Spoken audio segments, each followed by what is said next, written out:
دو دوستوں کے درمیان مکالمہ معاشرے کو مثالی معاشرہ کیسے بنایا جا سکتا ہے؟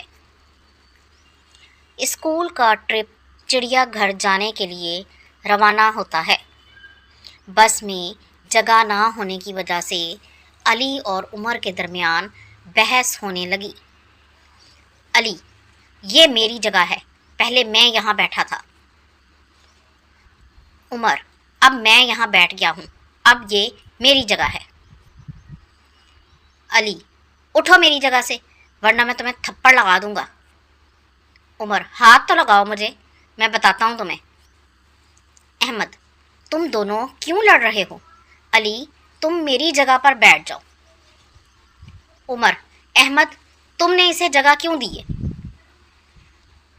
احمد: وہ ہمارا ہم جماعت ہے، استاد صاحب نے بتایا تھا کہ ہمیں اچھا شہری بننا چاہیے، سفر کے دوران دوسروں کا خیال رکھنا چاہیے۔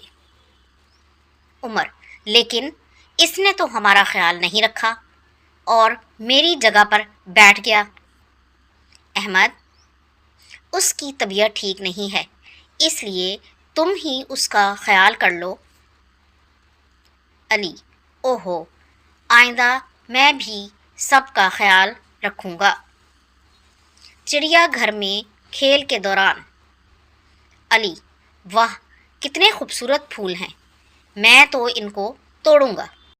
احمد: نہیں، پھول مت توڑو، تمہیں پھول توڑ کر کیا ملے گا؟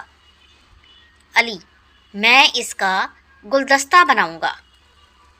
احمد: پھول مت توڑو، یہ ہماری ذمہ داری ہے کہ ہم سب عوامی مقامات کو نقصان نہ پہنچائیں اور انہیں اس طرح صاف ستھرا رکھیں جس طرح ہم اپنے گھر کو صاف رکھتے ہیں۔ علی: اچھا، آئندہ میں پھول نہیں توڑوں گا۔ کھانے کے وقفے کے دوران احمد: سمیر الگ کیوں بیٹھا ہے؟ وہ کچھ پریشان بھی لگ رہا ہے۔ علی: وہ کھانا گھر بھول آیا ہے، اس لیے پریشان ہے۔ احمد: چلو ہم اپنا کھانا اس کے ساتھ بانٹ لیتے ہیں۔ علی: نہیں، ہم ایسا کیوں کریں، کوئی اور اپنے ساتھ ملا لے۔ احمد: بری بات، ایسا نہیں کہتے، یہ ہم سب کی ذمہ داری ہے کہ ہم کسی کو مشکل میں دیکھیں تو اس کی مدد کریں، جیسا کہ استاد صاحب نے بتایا تھا کہ اچھا اور ذمہ دار شہری بننے کے لیے ضروری ہے کہ ہم قانون کی پاسداری کریں، اعلیٰ اخلاق اپنائیں اور ایک دوسرے کی مدد کریں تاکہ ہمارا معاشرہ ایک مثالی معاشرہ بن سکے۔